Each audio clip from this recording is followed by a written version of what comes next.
Welcome back, everybody. I'm Chad. This is Carter Engineering and Fabrication, bringing you guys along every week-ish, because I'm a little late this week. I've had a busy week, a busy weekend, and a lot of fun stuff to share, so let's get into it.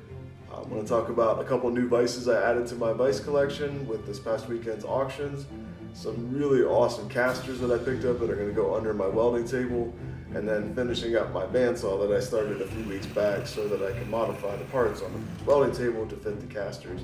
It all makes sense. Let's get into it.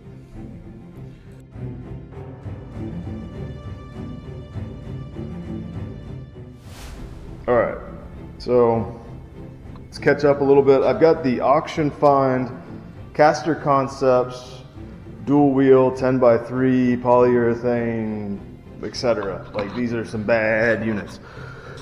So I'll jump into the CAD work in a moment, but the side quest that I'm on is that I want to, one, put my fab table up on wheels so that I can roll it into the shop, set a car or a frame or whatever down on it using the 2-post lift, and then roll it back in here easily. I have been able to pallet jack this thing, but being that it's 10 feet long, a little hard to finagle it through the doorway, even though it can be done. So I'm thinking these 4 will go on the center 4 posts, and then I'm going to extend the outer 4 posts and keep the leveling feet. So I won't have leveling on the center, but I could always add a support bar if it becomes an issue, or I can add, I don't really see this thing deflecting with the weight that I'm putting on it. So we're gonna do these guys, and I'm gonna end up cutting these at the appropriate length and then welding the new plates on. So that's gonna be a lot easier if I finish a previous side quest. So we're gonna fix a side project by finishing my other side project, which is to finish the bandsaw. So to catch you guys up, this is the Wells bandsaw that I restored, and it was very underpowered. I had a 1/2 horse 3-phase motor on it. That's been replaced with a eBay find 1.5 horse 3-phase, and then that's all finished mechanically. It's bolted up, belt's tight, got the new blades for it. So today's goal is to wire up the low voltage controls and get the new big boy VFD mounted. So I'll work on that. I've got a long power cord so I can plug it into 220 and get this thing working so I can cut up all those tubes, and I need to have a functioning bandsaw anyway. So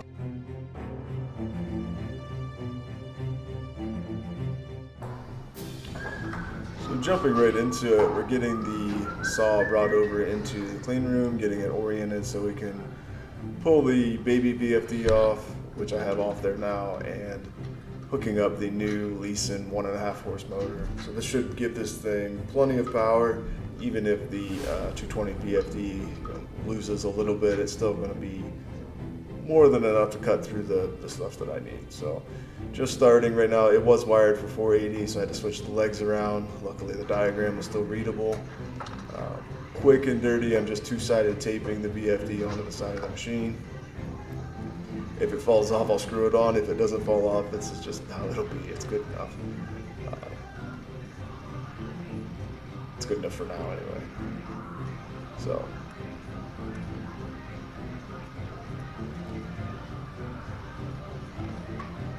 there we go, sticking the box on, and then in a moment we'll start hooking up both the high voltage wire, I got a pretty long cord, the cord you see there on the pallet for the 220 line, and then the low voltage control stuff that's going up to the arcade buttons. So pretty straightforward hooking up most of this. I did struggle a bit going through the programming. The menus are always tedious to get to the right things. Getting it wired up.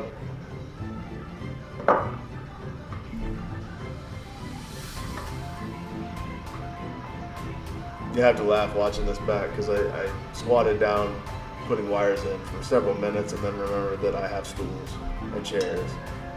I mean, knee pads, any number of things, but yet here I am squatting, just struggling my way through this. There we go, there's the stool. So I finally got the stool. We're pulling out the 220 volt extension cord here and plugging it in for the first time. Thankfully, no drama.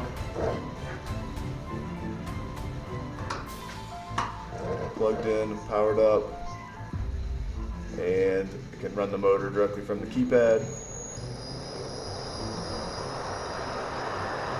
Thumbs up, it's a success.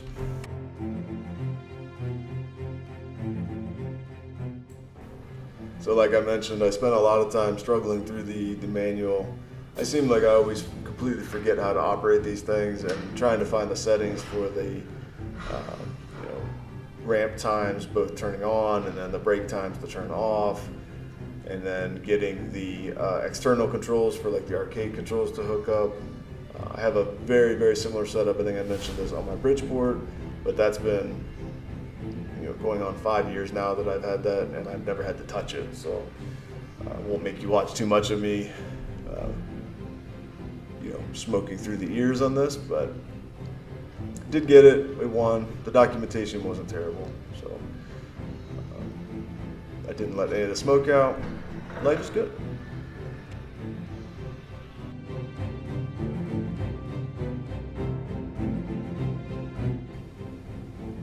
All right, guys, so where to even start? This is the button panel that was used for the bandsaw. This is my design that's using arcade buttons, and I just modeled in these, just dummy filler plugs. But what I actually ended up coming back to do, and I mentioned this when you saw the bandsaw running just now, is I had to make my own arcade button with a normally closed limit switch. I think the arcade buttons on my Bridgeport had limit switches that had normally open and normally closed contacts. These ones are much smaller, and I couldn't find a replacement.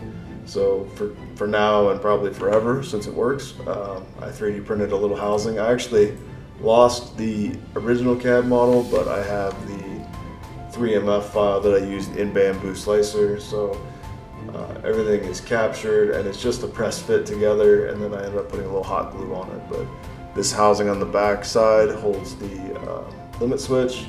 This is the part that sits in the front, and then this is the actual moving part of the button. So it's shown out of order, but that actually worked out pretty well.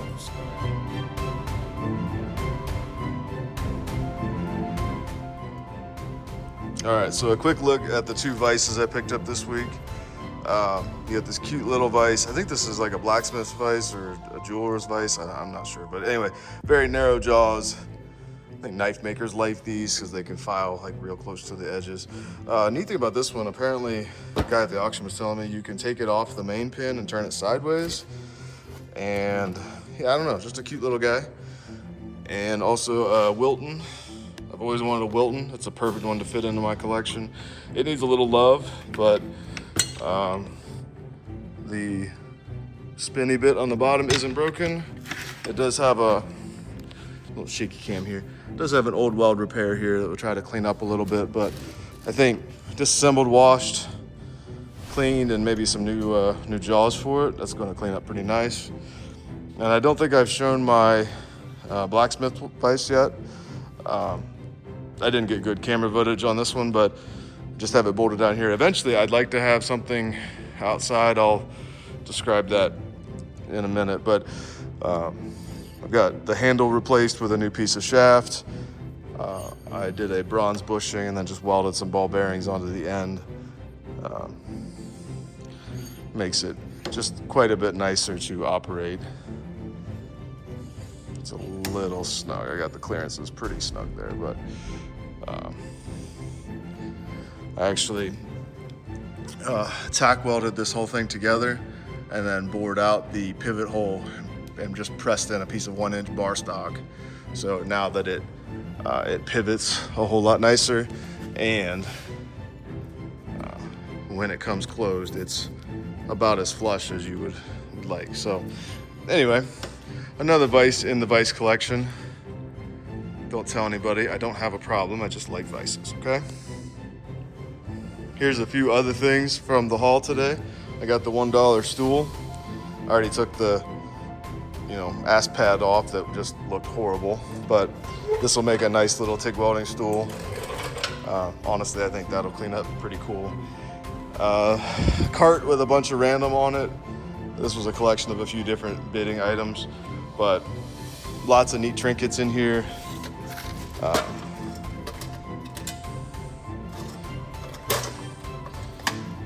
I think this is still a Chinese unit, but basically new. So nice metal hole punch. And then, yeah, some odds and ends. I'm not exactly sure what these are, if these are like hollow rivets for book bindings or what exactly, but some drill sets, several bottles of Tap Magic. Ooh, that's specific to aluminum, that's cool. And some new old stock parts that I don't know what to do with, but this is the gem of the day. This is a Halibrand quick change, and I think this is set up for, it looks like a dragster. It's pretty narrow. Here, let me pop the, you just have to take my word for it. Everything's here except, let's see. So there it is. I don't know if I've talked about this yet. So this came from the auction. This is a original, I shouldn't say original, it's an old Halibrand quick change. It does have the input shaft and a pinion gear. It has the input shaft and a pinion gear. It does not have a ring gear or the carrier. It's got the tubes, the housings. This looks like it was set up for like a dragster based on the width and the mounting. Like a wide 5, no, maybe not wide 5, but like a 5-on-5 spacing for the axles. Does not have any quick change gears in it, but looks like old style big Ford housing ends and lots of like multi-pass welding. Plates were 2 pieces, and I think these were added, the fill and drain, probably so people could switch the gears out and whatever this hot rod was, and yeah, drain it and refill it faster. So I think, I don't know, I'm a little torn. On the one hand, it's already got axles. If I can find a carrier and a ring and pinion, quick change gears should be easy to find. It's a little narrower than I was planning, but I think that would fit my intent with the Chrysler project. So I'm gonna pencil it in for this car for now. I could always widen it and get new axles, but I think it'd be kind of cool to have like a minimal roll pan on this car and then be able to see the quick change from far enough back. I just feel like that'd be pretty neat. I reserve the right to change my mind. But for the moment, this guy's going on the shelf. And if nothing else, it is just a neat piece of history. So, okay, while we're talking, I think I recorded a video, but more video doesn't hurt. So this is my new-ish blacksmith vise. I got this from one of the recent monthly consignment auctions.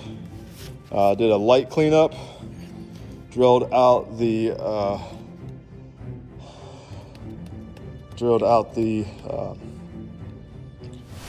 meatball, bronze bushed it, new shaft, ball bearings for the ends.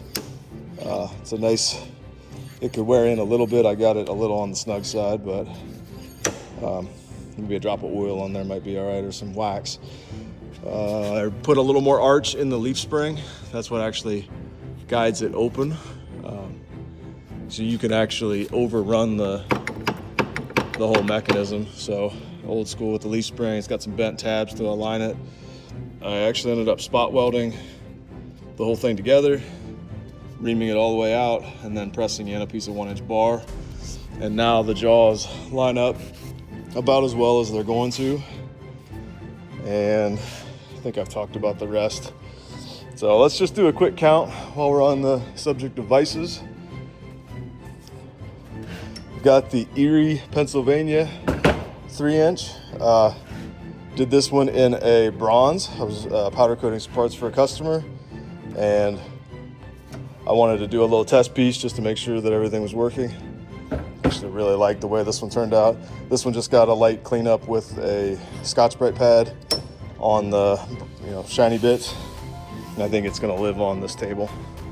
So that's number one. I've got, I think, the twin to it, unrestored.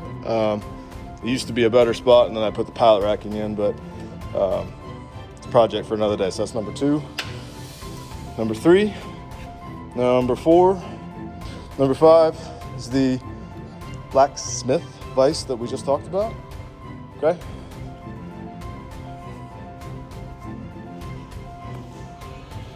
All right, shaky cam. Number six, tucked back in here. This is an unknownium. It's kind of like a Wilton style, but it is open on the back. My friend Tony picked this up for me at an auction. It was heavily used, but $80 some for this one. It's a 4.5 inch, I think. That's a good beat on it vise. Keep it by the anvil. This one's one of my favorites. 3D printed ends and then drilled in bush with bronze. This has a thrust washer, not a thrust bearing, but it did smooth it out a lot.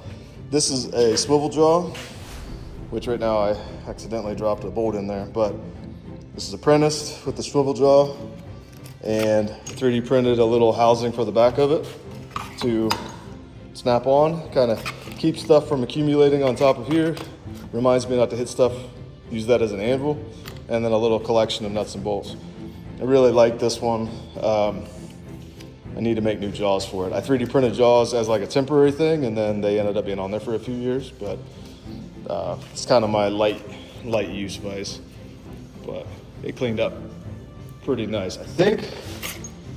Yeah, you can actually kind of see, I did drill this one out and do a weld repair. But otherwise, it's got quick release pin on the swivel portion, which is kind of neat. But honestly, I almost never swivel my vices, so it's not that helpful.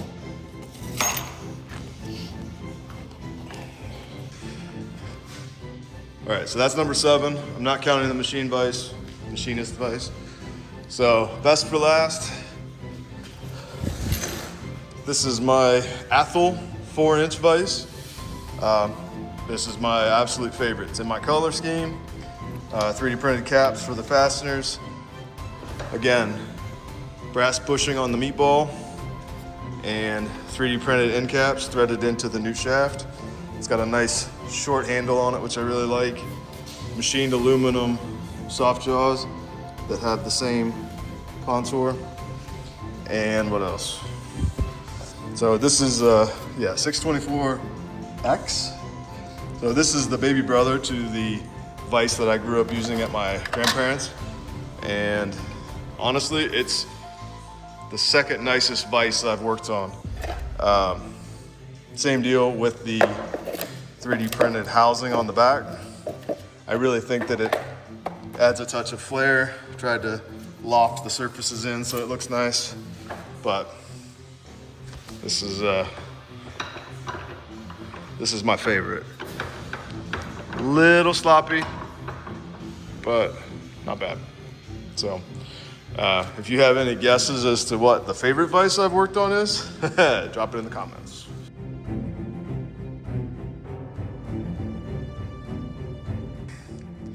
All right, guys, I think we're there. We've got this whole debacle finished up. You can see the cheap Chinese arcade buttons and then my own crude but functional arcade button that was printed. So that now is a normally closed, whereas these are all normally open. So this is gonna be our first official test. Jog, good. Jog, good. I thought maybe these would be handy, but they might not be that useful. Run.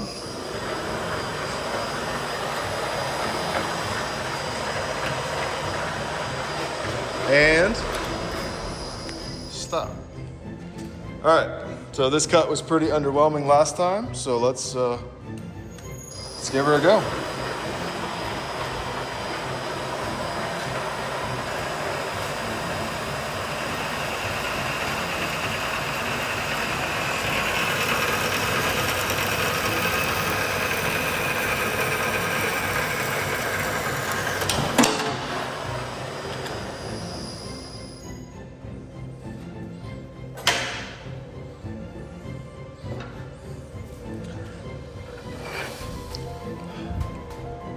It's pretty good.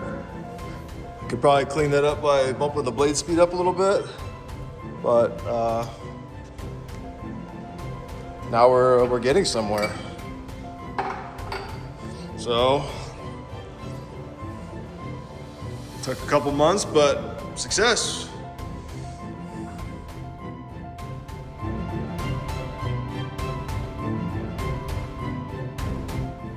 So this is the 4 foot by 10 foot, 1 inch steel top table.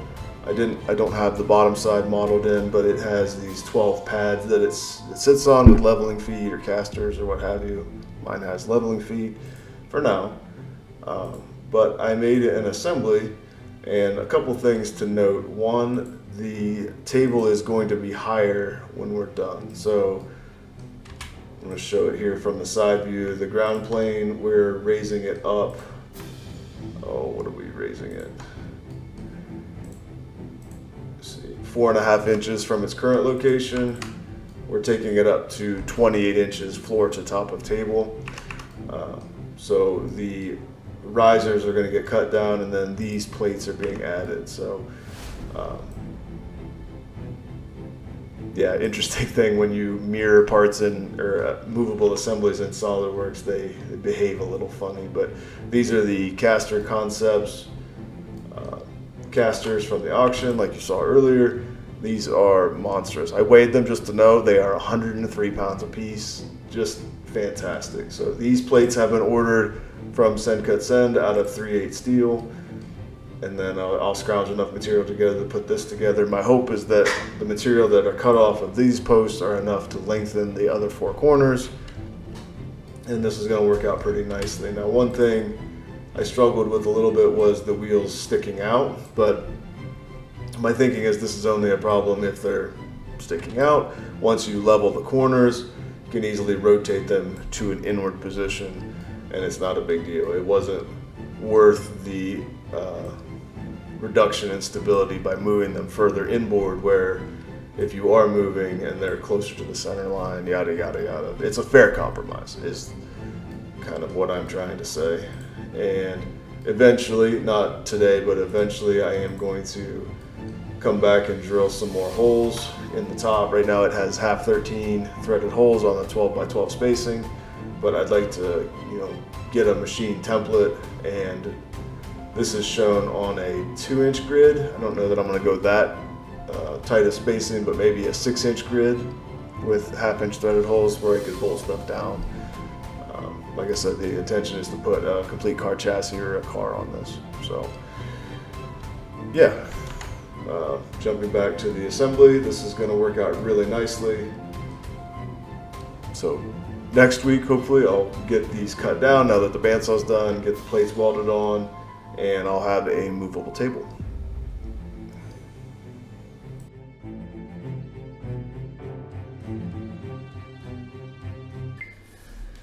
So that was a busy week. I got a lot accomplished. I picked up a lot of great things for the shop. I attended an auction for Bob Anzalone, a now deceased car builder, very prestigious restoration, Pebble Beach level car builder. It was really cool to go see his shop. Also a bit humbling, that whole experience. But I was able to purchase a few of his pieces of equipment, so that's always, I think, kind of neat to continue using some of those older tools. With that, the bandsaw is also back up in order, which is pretty neat from the $100 pile that I started with. So, like bringing this old stuff back to life. Back on the Bonneville next week with some parts coming back from Powder Coat, and hopefully get my big table on casters. The absolute beefcake 103-pound casters make me really happy. So if you enjoyed this, great. Let me know. Leave me a comment. I appreciate it. And I'll see you guys next week. I'm out.